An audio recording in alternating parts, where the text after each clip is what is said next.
ಎಲ್ರಿಗೂ ನಮಸ್ಕಾರ. ಎಲ್ಲರೂ ಹೇಗಿದ್ದೀರಾ? ಎಲ್ಲರೂ ಚೆನ್ನಾಗಿದ್ದೀರಾ ಅಂತ ಅನ್ಕೋತೀನಿ. Welcome back to my channel happy home maker. ಇವತ್ತು ಒಂದು ವ್ಲಾಗ್ನ ನಿಮ್ಮ ಜೊತೆಗೆ ಶೇರ್ ಮಾಡೋಣ ಅಂತ ಅಂದ್ಕೊಂಡೆ. ನಾನು ತವ್ರ ಮನೆಗೆ ಬಂದಿದ್ದೀನಿ. ಸೊ ಇದು ಒಂದು ಹಳ್ಳಿಯ ಜೀವನ ತುಂಬಾ ಚೆಂದ ಅಲ್ವಾ? ಅದರಲ್ಲೂ ನಮ್ಮೂರು ಹೆಣ್ಮಕ್ಳಿಗೆ ತವ್ರ ಮನೆ ಅಂತ ಅಂದರೆ ಅದರ ಅಭಿಮಾನ ಪ್ರೀತಿ ತುಂಬಾ ಹೆಚ್ಚು. ಹಾಗಾಗಿ ಹಳ್ಳಿ ಕಡೆ ಒಂದು ವ್ಲಾಗ್ನ ನಿಮ್ಮ ಜೊತೆಗೆ ಶೇರ್ ಮಾಡೋಣ ಅಂತ ಅಂದ್ಕೊಂಡೆ. ಹಾಗಾದರೆ ಬನ್ನಿ ವಿಡಿಯೋನ ಸ್ಟಾರ್ಟ್ ಮಾಡೋಣ. ನಾವು ಇವತ್ತು ಒಂದು ಮನೆ ಹತ್ರ ಹೋಗ್ತಾ ಇದ್ದೀವಿ. ಈ ಮನೆ ತುಂಬಾ ಸ್ಪೆಷಲ್ ಆಗಿದೆ. ಯಾಕೆ ಅಂತ ಅಂದರೆ ಹೋಗ್ತಾ ಹೋಗ್ತಾ ನಿಮ್ಗೆ ಹೇಳ್ತೀನಿ ಏನು ಸ್ಪೆಷಲ್ ಇದೆ ಅಂತ. ನಾವು ಹೋಗ್ತಾ ಇದ್ದೀವಲ್ಲ, ಇವರು ನಮಗೆ ಪರಿಚಯದವರು, ಹೆಗ್ಡೆಯವರು. ಇವರು ಒಂದು ದೊಡ್ಡ ತೋಟನ ಇಲ್ಲಿ ತೊಗೊಂಡ್ರು.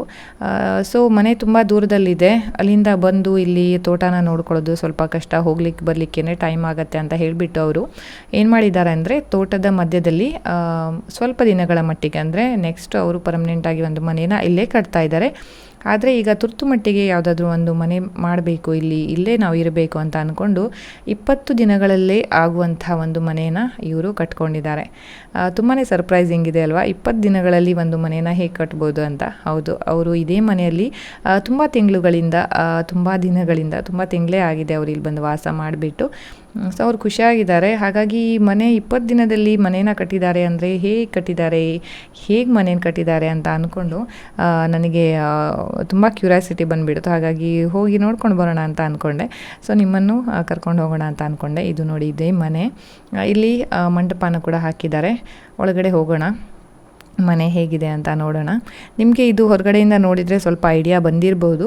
ಅವರು ಏನು ಮಾಡಿದ್ದಾರೆ ಅಂತ ಅಂದರೆ, ಈಗ ಕಂಪೌಂಡ್ ಮಾಡಲಿಕ್ಕೆ ಈ ಥರ ಸಿಮೆಂಟಿನ ಶೀಟ್ ಏನಿರುತ್ತಲ್ಲ, ಅದನ್ನು ಕಂಬಗಳನ್ನು ಇಟ್ಬಿಟ್ಟು ಮಿಡಲಲ್ಲಿ ಆ ಶೀಟನ್ನು ಹಾಕಿ ಕಂಪೌಂಡನ್ನು ಮಾಡ್ತಾರೆ. ಮೊದಲಿನ ಥರ ಇವಾಗ ಕಲ್ಲನ್ನು ಕಟ್ಟಲ್ಲ. ಸೊ ಅವರು ಅದೇ ಪ್ಲ್ಯಾನನ್ನು ಇಲ್ಲಿ ಅಡಾಪ್ಟ್ ಮಾಡಿದ್ದಾರೆ. ಅಂದರೆ ಇದು ಸಿಮೆಂಟಿನಿಂದ ಶೀಟನ್ನು ಮಾಡಿಸ್ಬಿಟ್ಟು ಅವರು ನೋಡಿ ಈ ಥರ ಅಂದರೆ ಸ್ವಲ್ಪ ಲೆಂತಲ್ಲಿ ಅವರಿಗೆ ಎಷ್ಟು ಬೇಕೋ ಅಷ್ಟು ಲೆಂತನ್ನು ಇಡಿಸ್ಬಿಟ್ಟು ಅವರು ಈ ಥರ ಮಾಡಿದ್ದಾರೆ. ಇದು ದೇವರ ಕೋಣೆ. ಸೊ ತುಂಬ ಚೆನ್ನಾಗಿದೆ. ಇಷ್ಟು ಬೇಗ ಈ ಥರ ಕೂಡ ಮನೆ ಮಾಡ್ಬೋದಾ ಅಂತ. ಸೊ ಅವರು ನೆಕ್ಸ್ಟು ಬೇರೆ ಮನೆ ಕಟ್ಟಿ ಆದಮೇಲೆ ಇದನ್ನು ಅವರು ಸ್ಟೋರ್ ರೂಮ್ ಕೂಡ ಮಾಡಬಹುದು. ಅದೇ ಪ್ಲ್ಯಾನಲ್ಲಿ ಅವರು ಇದನ್ನು ಮಾಡಿದ್ದಾರೆ. ಇಲ್ಲಿ ಕಿಚನ್ ಕೂಡ ನೋಡಿದರೆ ತುಂಬಾ ಸ್ಪೆಷಲ್ ಆಗಿದೆ. ಇಲ್ಲಿ ಅವರು ಸ್ಟೀಲನ್ನು ಬಳಸಿದ್ದಾರೆ ಹೆಚ್ಚಾಗಿ. ಸೊ ಇದನ್ನು ಕೂಡ ಅವರು ಬೇರೆ ಕಡೆ ತೊಗೊಂಡು ಹೋಗ್ಬೋದು, ಅಂದರೆ ಶಿಫ್ಟ್ ಮಾಡ್ಕೋಬೋದು ಆ ಥರ. ಮೇಲ್ಗಡೆ ಕೂಡ ಸಿಮೆಂಟಿನ ಶೀಟ್ಸನ್ನೇ ಅವರು ಹಾಕಿದ್ದಾರೆ. ಸೊ 20 ದಿನಗಳಲ್ಲಿ ಇಷ್ಟು ದೊಡ್ಡ ಮನೆಯನ್ನು ಇಷ್ಟು ಚೆನ್ನಾಗಿ ಕಟ್ಟಿದ್ದಾರೆ ಮತ್ತು ನೀಟಾಗಿ ಕ್ಲೀನಾಗಿ ಇಟ್ಕೊಂಡಿದ್ದಾರೆ. ತುಂಬಾ ಚೆನ್ನಾಗಿ ಅನಿಸ್ತು ನನಗೆ. ಈ ಥರನೂ ಮಾಡಬಹುದಾ, ಹೇಗೆಲ್ಲ ಮನೇನ ಮಾಡ್ತಾರೆ, ಅಂದರೆ ಎಮರ್ಜೆನ್ಸಿಗೆ ಬೇಕು ಅಂತ ಅಂದರೆ ಅಷ್ಟೆಲ್ಲ ವೇಸ್ ಇರುತ್ತೆ ನಮಗೆ ಅಂತ ಅನಿಸ್ತು ನನಗೆ. ಇದು ನೋಡಿ, ಇದು ಹಂಡೆ ಒಲೆ. ಹಳ್ಳಿಯವರಿಗಾದರೆ ಇದ್ರ ನೆನಪು ತುಂಬಾ ಚೆಂದ. ಸೊ ಒಳಗಡೆ ಬಾತ್ರೂಮಲ್ಲಿ ಹೋದರೆ ಈ ಹಂಡೆ ನಮಗೆ ನೋಡೋಕ್ಕೆ ಸಿಗುತ್ತೆ. ಇವರು ಇಲ್ಲಿ ಸ್ಟೀಲಿನ ಹಂಡೆನ ಮಾಡಿದ್ದಾರೆ. ಇದು ತಾಮ್ರದಲ್ಲಿರುತ್ತೆ. ಆ್ಯಕ್ಚುಲಿ ಆವಾಗೆಲ್ಲ ತಾಮ್ರದಲ್ಲೇ ಇರ್ತಿತ್ತು. ಮೂಲಂಗಿ ಫ್ರೆಶ್ ಆಗಿ ತೆಗೆದುಬಿಟ್ಟು ಇಟ್ಟಿದ್ದಾರೆ. ಅವರೇ ಬೆಳೆಸ್ತಾರೆ. ಇಲ್ಲಿ ತುಂಬ ತರಕಾರಿಗಳನ್ನು ಅವರೇ ಬೆಳೆಸ್ತಾರೆ. ನೋಡೋಣ ಹೋಗ್ತಾ. ಸೊ ಇದು ತೋಟ. ಆ ಒಂದು ಇರುವೆನೂ ಕೂಡ ಕಚ್ಚಿಬಿಟ್ಟಿದೆ ನನಗೆ. ಅದು ದೊಡ್ಡ ಇರುವೆ ಇತ್ತು ಇಲ್ಲಿ. ದೊಡ್ಡದು ಅಂದರೆ ಕಪ್ಪು ಇರುವೆ, ಅದು ಸಖತ್ ಉರಿಯುತ್ತೆ ಕಚ್ಚಿದ್ರೆ. ಸೊ ತೋಟ ತುಂಬಾ ಚೆನ್ನಾಗಿದೆ. ಇಲ್ಲಿ ಅಡಿಕೆ ಮರಗಳು ತುಂಬಾ ಹಾಕಿದ್ದಾರೆ. ಅವರೆಲ್ಲ ನಮ್ಗೆ ಹೇಳ್ತಾ ಇದ್ದಾರೆ ತೋಟ ಎಷ್ಟು ದೊಡ್ಡದಿದೆ, ನೀರಿನ ವ್ಯವಸ್ಥೆ ಹೇಗಿದೆ, ಅದೆಲ್ಲ ಹೇಳ್ತಾ ಇದ್ರು ನಮಗೆ. ನೀವು ಚಿಕ್ಕವರಿದ್ದಾಗ ಈ ಥರ ತೋಟದ ಕಡೆ ಎಲ್ಲ ಹೋಗಿ ಆಟ ಆಡಿದರೆ ಆದರೆ ಇದೆಲ್ಲ ನೋಡಿದಾಗ ನಿಮಗೂ ಕೂಡ ಎಲ್ಲ ಮೆಮೊರೀಸ್ ರೀಕಾಲ್ ಆಗುತ್ತೆ ಅಂತ ಅನ್ಕೋತೀನಿ. ನಾವು ಚಿಕ್ಕವರಿದ್ದಾಗ ತುಂಬ ಬೆಟ್ಟ, ತೋಟ, ಗದ್ದೆ ಎಲ್ಲ ಹೋಗ್ತಿದ್ವಿ. ಆ ದಿನಗಳು ತುಂಬಾ ಚೆನ್ನಾಗಿತ್ತು. ಇವಾಗ ನೆನೆಸ್ಕೊಂಡ್ರೆ ಖುಷಿ ಅನಿಸುತ್ತೆ. ಬಟ್ ಇವಾಗಿನ ಜನ್ರೇಷನ್ಗೆ ಆ ಒಂದು ಚಾನ್ಸ್ ಸಿಗ್ತಾ ಇಲ್ಲ ಅನ್ನೋದಕ್ಕಿಂತ ಅವರು ಅದನ್ನು ಉಪಯೋಗಿಸ್ಕೊಳ್ತಾ ಇಲ್ಲ ಅಂತಾನು ಹೇಳ್ಬೋದು.